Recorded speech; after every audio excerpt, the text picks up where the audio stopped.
العالمين الرحمن الرحيم مالك يوم الدين نحمده ونصلی علی رسولہ الکریم اما بعد.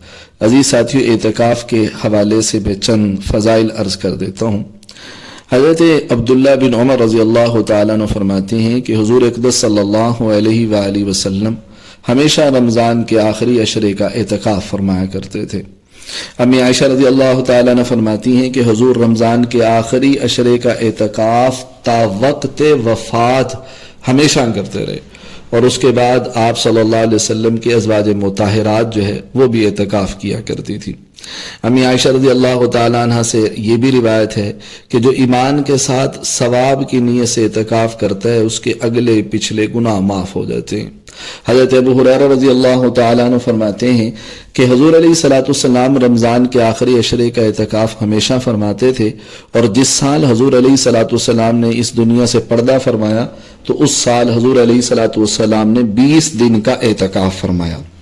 اور ایک روایت میں یہ بھی آتا ہے کہ اعتکاف کرنے والا ایک تو تمام گناہوں سے بچا رہتا ہے، اور دوسرا ان تمام نیک اعمال کا اس کو ثواب دیا جاتا ہے جو اعتکاف کی وجہ سے وہ نہیں کر پاتا. یعنی جنازے میں شرکت نہیں کر پاتا، کسی بیمار کی تیمارداری نہیں کر سکتا، تو بغیر جنازے میں شرکت یا مریض کی تیمارداری یا اور جتنے نیک کام ہیں جو اعتکاف کی وجہ سے نہیں کر پا رہا، ان تمام کا ثواب اس کو اعتکاف میں بیٹھے ہوئے بنا کیے ملتا رہتا ہے.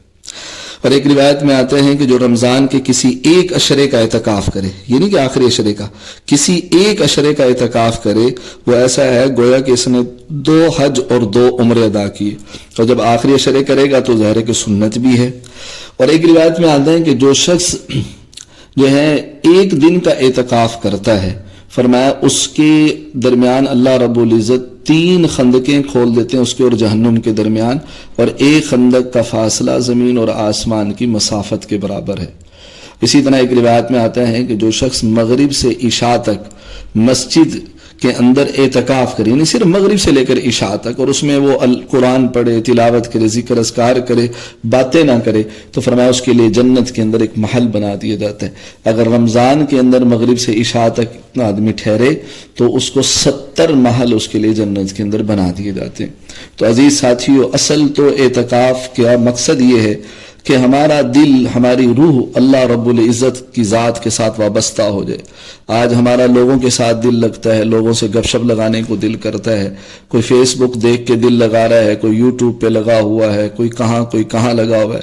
ہمارا دل اللہ کی ذات کے ساتھ وابستہ ہو جائے، ہمیں اللہ سے محبت کرنے والے بن جائیں، مخلوق کے ساتھ انس جو ہے وہ ہٹ جائے، اللہ کی ذات کے ساتھ انس پیدا ہو جائے.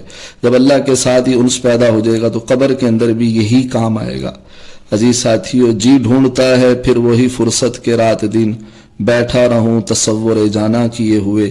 جب آدمی اللہ کی ذات سے محبت کرنے لگتا ہے تو پھر وہ ایسی فرصت کے دن ڈھونڈتا ہے کہ ہم کتنے لوگ ہیں جو ہمیشہ ماشاءاللہ اعتکاف میں بیٹھتے ہیں. وجہ کیا ہے کہ اعتکاف کے اندر جو اعمال کیے جاتے ہیں اس کی برکتیں وہ میں عرض کروں گا ابھی اعتکاف کے اندر کیا کرنا چاہیے.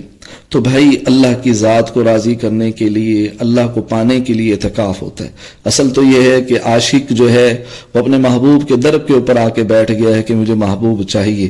نکل جائے دم تیرے قدموں کے نیچے، یہی دل کی حسرت، یہی آرزو ہے. اللہ رب العزت ہم سب کو اعتکاف کی سعادت نصیب فرمائے.